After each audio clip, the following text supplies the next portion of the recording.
From Hollywood, it's time now for Johnny Dollar. Ben Orloff, Mr. Dollar, at Continental Insurance Company in New York. Oh, yes, Mr. Orloff. What can I do for you? Did you ever hear of a place called Virtue? Are you kidding? I'm very serious. Oh, wait a minute. Virtue, South Carolina? That's right. You, want me to go down there? Yes, if you will. Do you have a bulletproof vest and a couple of extra handguns I can take along? Well, my one suggestion would be that you do not take along any firearms. After all, ex-gangsters... Yeah, I see what you mean. All right, what do you want me to do? Our representative has his office in Georgetown. He can give you the whole story. His name is Joseph Pigatello. Got it, Joseph Smokey Pigatello? The guy whose name was linked with Murder Incorporated a few years back? Yes, Dollar, Joe Smokey Pigatello. You, sure you want this assignment? Well, I'll tell you this, Mr. Orloff. Yes? If you don't have to pay off on my insurance policy before I'm through, well, mister, this is going to cost you a whopping big expense account.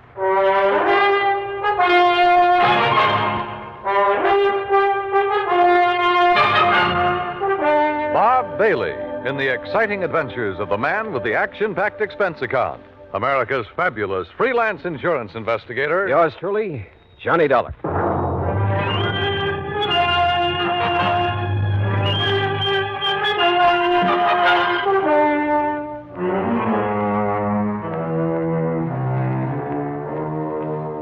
Expense account submitted by Special Investigator Johnny Dollar to the Continental Insurance Company, Georgetown, South Carolina office.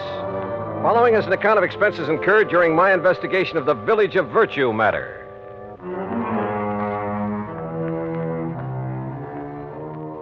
Expense account item 1, $47 even, transportation and all the incidentals I could think of, Hartford, Connecticut to Georgetown, South Carolina. Item 2, $1 for a cab to Continental's office on Screven Street. Hi, Dollar. I'm Joe Pigatello. Glad to see you. Sit down. Thanks. Now, look, Joe, before we go into this matter, there's something I'd like to know. Sure, pal. Ask it. Just what are you doing in the insurance business? Look, you remember back in New York just before Tom Dewey took over as DA? The great holy racket buster? Yeah, and I'm sure you do. Okay. Well, I was just a young punk then, but I was a bright one. Ambitious, you know. Finished up my high school, started taking law. You studied law? Why not? I could have cleaned up. You know, mouthpiece for some of the mob, some of the boys I knocked around with. But then Dewey came along, broke up the racket, so I gave it up. To do what, Joe? Oh, you know, this and that. Chicago for a while with some of the boys Al Capone left behind. And down near the border at San Diego for a while. Smuggling narcotics across from Mexico? Then some of us tried Las Vegas, but we didn't get any... What was that crack? Well? Listen, I'm clean. You make a crack like that, you can prove it, okay. If you can't, don't say it. You were telling me how you got into the insurance business. All right. Where I'm taking you on this case, don't talk like that. The gents I deal with don't like it. And don't forget, whatever you think about them, you could also be wrong. Okay, Joe. Two kinds of wrong, Dollar. Just plain wrong and dead wrong. You see what I mean? All right, as I was saying, how I got in this insurance racket. As you were saying. Well, some of the boys from New York and Chicago and around did pretty good. Instead of blowing all their dough on booze and dames and big times, they were smart. They leased an old plantation up in the valley north of here on the PD River. The old Caraway plantation. It's right next to the town of Virtue. Great name for a hideout, I'll say that. I didn't say hideout, Dollar. It was just a nice, quiet place where they could live it up in a nice, quiet way. And at the same time, they wouldn't have any cops around their neck. No police in Virtue? Nobody but old Polly Caraway. Anyhow, after 6, 8 months of taking it easy, mint juleps and hunting and fishing instead of being on the lam all the time, well, Johnny, you wouldn't believe it. What do you mean? Well, they all settled down there to spend the rest of their life. They all went respectable. Every last one of them. You sure of that? Well, it's been 20 years now. Can you be any more sure than that? I don't know. But go on with what you were saying. All right. I got an idea. I signed up with this little insurance company. Then I went up to Virtue and made the pitch. They're all respectable now, and they got to make like respectable people and cover themselves with a lot of insurance. And it worked? You remember Lefty Stemper? The old-time numbers king for Chicago? Right, bookies, slot machines, everything. Old pal of mine. So when he told the rest he was buying insurance, well, Johnny, I got policies on every one of them. The rest of the town, too. On their life, their homes, everything. Okay, now let's get to the point. What's happened up there in Virtue? Trouble, Johnny. Old man Caraway phoned me. What kind of trouble? Well, 20 years now, the boys and the people in Virtue have been getting along fine. The boys have been behaving themselves, and the people in town are all nice people. Until a couple of weeks ago. What happened? Bully Magoon had himself a nice little fishing boat. Had it ever since he went straight and moved in up there. 20 years ago. Now somebody stole it. Well, why don't you just pay off his claim and forget it? Listen, a couple of days after that, Mr. Avery, that runs the general store in Virtue, had his boat stolen. So you'll have to pay another claim. But small ones, Joe. Look, will you listen? Ever since then, not a day has gone by that somebody hasn't had something stolen from him. Mostly the people in Virtue. Boats, cars, money, furniture, anything you can think of. The people blame the boys, and the boys blame the people. And, Johnny, there's going to be a civil war in Virtue unless somebody finds out who's doing this. And if that happens, there's going to be a lot of killing, and, well, with all the insurance I've sold, me and the company are going to be in trouble. Well, can't you get the state police to come in? State police? In Virtue? You said it's a real respectable community now. Yeah, sure it is, but, well, dragging them in might really start things off. Well, that's why I had to send for you. Look, why don't we go up there so I can see for myself? Sure, Johnny, sure, but... Hey, open your coat. What? I mean, if you're going to take along that lemon squeezer, well, take my advice and don't. You've a pretty sharp eye, Joe. Johnny, boy, I can spot a shoulder holster a mile away. But so can some of the boys up in the valley on the plantation. And I don't want you to end up with a slug between your eyes. Real respectable people.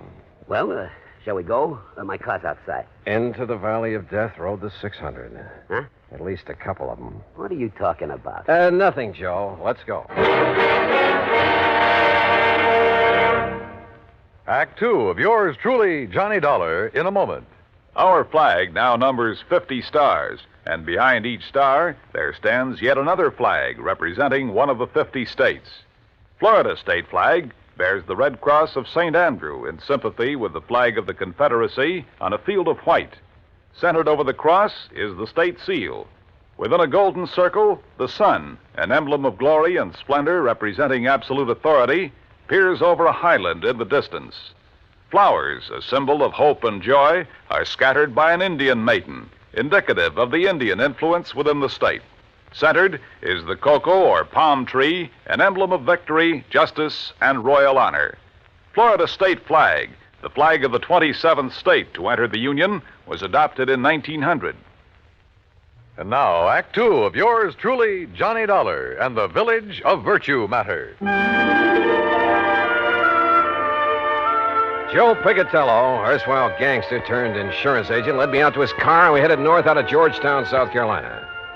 After 20 miles or so, we swung onto a side road paralleling the PD River. Then finally, we came to the old Caraway Plantation. Acres and acres of huge old live oak trees, festooned with Spanish moss. Flowers, millions of them. Azaleas, iris, roses, rhododendron bushes aflame with color in the afternoon sun. Then, at the end of a broad, tree-lined path, the fine old colonial mansion with its towering pillars. The property faced the curving, lazy yellow river. And lying across it was a broad expanse of marshy grass, crisscrossed here and there by canals, through which the slaves in olden times hauled the rice crop to the riverboats. Yeah, it was a beautiful spot. A calm, quiet, peaceful spot. Apparently. Well, here we are, Johnny. Let's go in to see if anybody... What? Hey, hold it, you punks! It's me, Smokey! Smokey! Who else? Put those guns away. You want to get in trouble? Don't you guys know no better to come barging in this way without letting us know you're coming? Come on, Johnny. Sure. Nice, peaceful spot, huh? Who's that you got with you, Smokey? Boys, this is Johnny Dollar. He's from the insurance company.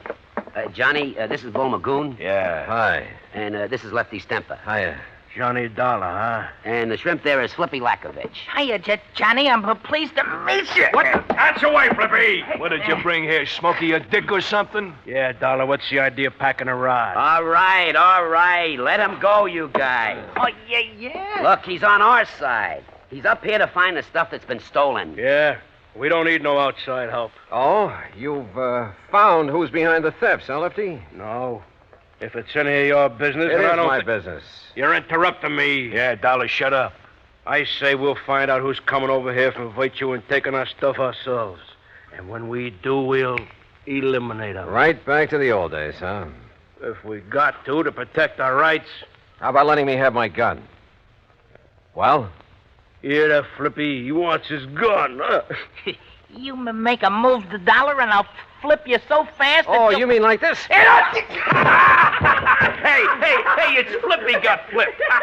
Attaboy, Johnny. Yeah, the shrimp finally got it. Hey, Johnny Dollar, you're okay. Anybody else want to get smart? He cut me off of the guard. Expert, huh, Flippy? Well, you ain't anymore. Now, Lefty, I'll take my gun. Oh, sure, yeah. Yeah, you're okay, Johnny Dollar. All right, now let's get things straight. I'm not the cops, but I'll drag him in if necessary. Oh, no, listen. You listen. I'm going to try to stop what's going on around here, and if any one of you interferes, I'll have you locked up so fast you won't know what's happened to you. No, wait a minute. Now, listen to me, will you, Dollar? Well, Look, I guess we're all kind of shaky. You know, we're...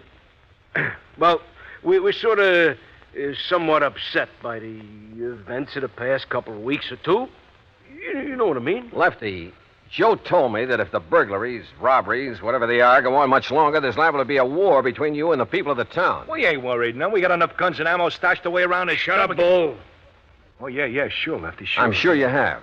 But if you ever expect to make peace again with the townspeople, if you expect to stay on here... We got at least 15 years to you. go. Shut up. Okay. All right, look. All we got here is our hunting rifles and we're shotguns and a couple of pistols in case of a snake, you know, while we're hunting or fishing here in the swamps. A lot of cottonmouths around here, you know. That's a fact, Johnny. The point is, I didn't come here without providing for any and every exigency. What's that mean? Oh, boy, what a dope. It means if anything happens to him, we're dead. Now, ain't that... excuse me, isn't that right, Dollar? Right. You see? Now, give me a hand, cooperate with me, and maybe we can clear this thing up. Don't, and I have only one alternative. What's that mean? Shut up. And that's to have you legally ousted from here, out of the state if necessary. Oh, now, look, Dollar, we'll cooperate. Now, I don't mind telling you, we love this place. Look, it's the only real home we got. Flippy and Sadie, we got Bull and Mary and me and Nora. Maybe we got records, all right. Some of us maybe did time for some of the little jobs we pulled, huh? But we've been playing it straight since we come here all along the line. It's like I told you, Johnny. Yeah, honest. Look, that's the way we want to keep it. If the people in Virtue will just leave us keep it that way. And you know something? I don't get it. Don't get what, Lefty? Well, over 20 years, everything's been nice and okay, huh? Now they got to start this. What about the losses they've suffered? Hey, ask me, Dollar. They're phonies to cover up for robbing our stuff. Nobody asked you. Oh. Maybe they think the same way about your losses. Huh? Say. Yeah. Now, where's the owner of this place? Caraway? Oh, yeah, he's over in Virtue at his office. Office? Sure, he's a mayor and a police. All right. Joe and I are going over to see him. Now, Johnny... Oh, Smokey, will you please don't go? They see you guys coming from here, they're going to take a shot at you. That Caraway told me so. Yeah. Sure. We'll take that chance. Come on, Joe. Well, I'll tell you, Johnny. Tell me along the way. Come on. The more I thought about the whole thing, the sillier it all seemed. Yet it was obvious that even after 20 years, Lefty and Bull and Flippy might think of only one way to settle their problems, with a gun. And if the people of Virtue were feeling the same way. But as Joe and I walked along the main, the only street of the little town, there were no signs of hostility or even suspicion toward us. Now, look, Johnny. If those bums back at the plantation are making this trouble... Why? Why would they, Joe? Well, that's what I don't get. But what if they don't like your interfering and decide to knock you off? Then I'll probably go to my grave unmourned, unremembered. Yeah, but you told Lefty you'd provided for every exigent... for if anything should happen to you. Yeah, and he and the boys believed it. And if anything does, Huh? Yeah. All I can hope is that they keep on believing.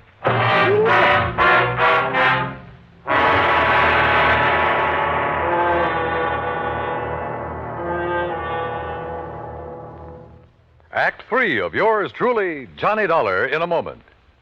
Sometimes a quotation is a helpful thing because it points out some wisdom that helps us to lead better lives. Here's one that struck me as being very wise and true. Dr. Samuel Johnson, that wise and witty man immortalized by Boswell, said, quote, "It matters not how a man dies, but how he lives," unquote.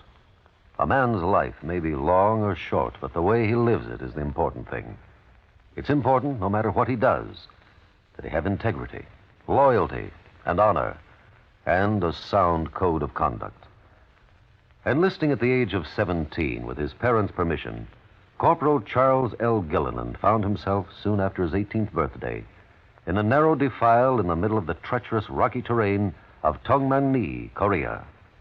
At 2:30 a.m. that moonlit morning of April 25th, 1951, Corporal Gilliland's Army Unit, Company I, 7th Infantry Regimental Combat Team of the 3rd Division, became the focal point of a murderous assault from Chinese Communist forces. The fighting became brutal and bloody. The brunt of the attack was directed up the defile guarded by Gilliland with his automatic rifle. The slashing barrage of small arms, automatic weapons, mortar, and artillery fire was dropping the men all around him. Gilliland faced the full force of the assault and, advancing against tremendous odds, poured a steady fire into the attacking forces and eventually halted them. For valiant and heroic conduct, Corporal Charles Gilliland was awarded the Medal of Honor. Although in age, he still may have been considered a boy, he had lived and died like a man.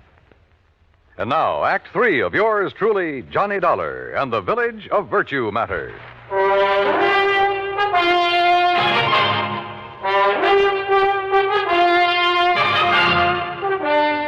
Joe Pigatello and I walked the main street of Virtue, South Carolina, unmolested, virtually unnoticed.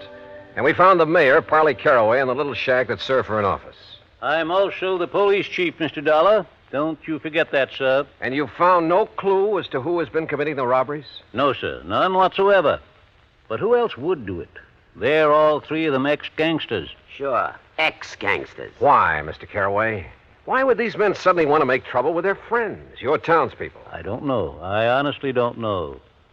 Unless, of course, they think they can take over the way they used to take over gangs in the old days. After 20 years of a happy relationship? Mr. Caraway, they never made a bit of trouble in all that time. I know it. But the fact remains that unless this trouble stops, after all, Virtue was here long before they came. Unless it stops, I say, I shall have to break their lease and make them leave the plantation.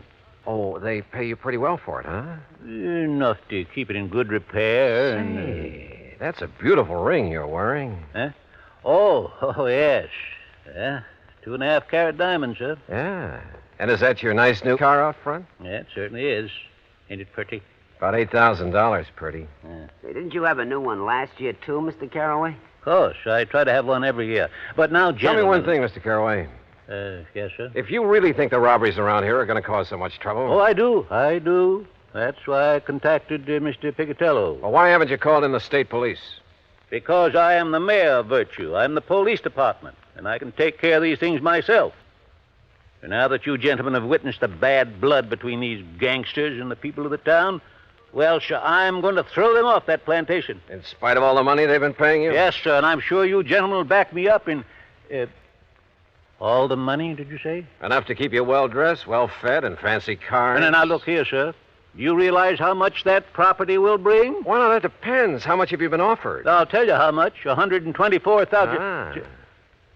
How did you know? You just told me. Well, now, listen. You also told me why you've been robbing the people of Virtue and those men at the plantation to stir up bad feeling, give you an excuse to get them out. What? Johnny, you're right. Now, just... Caraway, if I do call in the state police, it'll be to have you locked up. No. And if Joe here has any sense, he'll tell the insurance company to bring charges of fraud against you. You said it. Oh, but the money. Think of all the money I could make selling the old place. Now, where's the stuff that's been stolen? It hasn't been harmed. It's stored away, carefully stored away. I was going to give it back when those men left, and I could sell the place. Give them their stuff, too? Well, I'd make up for it in cash, every cent of it in cash, yes. I'd say it was for breaking the lease. Truly, Mr. Dollar. Now, you listen, you old money-grubbing crook. You're in trouble. You'll call in the state police? You bet I will. Unless... Unless what, sir? First, you lay off the plantation. You've leased it to those men. Let them have it. And return all the stuff you stole. Oh, but if they find out... Well, you figured how to get it away from them. Now figure out how to get it back. Discover it, anything you like. Well... The point is that if you don't get it back, I'll tell them where it is. And you know what that'll mean. Oh, yes, sir, Mr. Dollar. I'll get it back. Also respect that lease. I believe it has 15 more years to run. Yes, sir, it has. I will... Okay. Do all this, and Joe and I will forget the whole thing.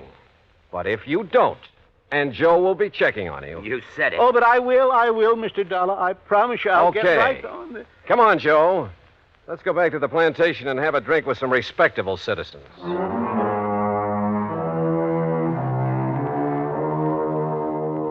Yeah, this insurance business really has some funny ones. And I guess it's the funny ones that balance out the bad, the tragic cases. Anyhow, I like it. Expense account total, including the trip back to Hartford, call it $100 even. And in view of our little secret, Joe, well, maybe you'd better pay it out of petty cash. And listen, those pals of yours, you better drop in on them now and then to make sure they do stay on the straight and narrow, as well as that old coot Caraway. Yours truly, Johnny Dollar.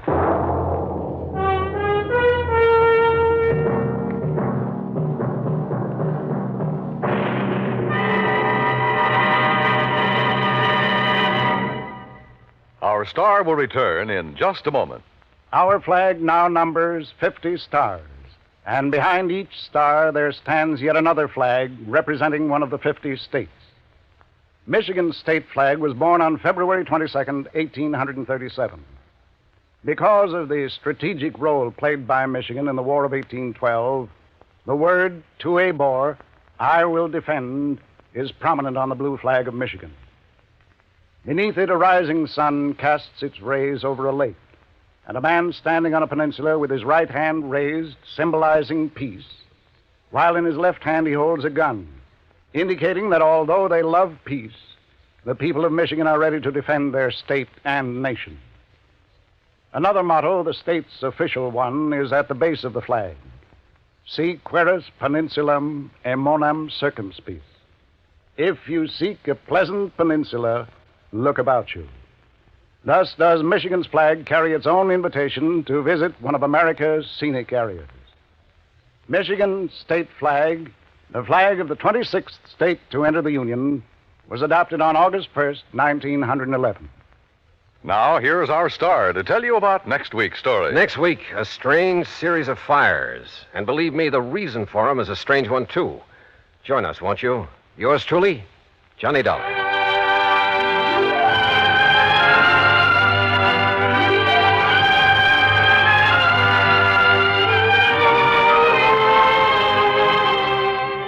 Truly, Johnny Dollar, starring Bob Bailey, originates in Hollywood and is produced and directed by Jack Johnstone, who also wrote today's story. Heard in our cast were Frank Nelson, Billy Hallett, Jack Crucian, Peter Leeds, Gil Stratton, and Will Wright. Be sure to join us next week, same time and station, for another exciting story of yours truly, Johnny Dollar. This is Dan Cubberly speaking.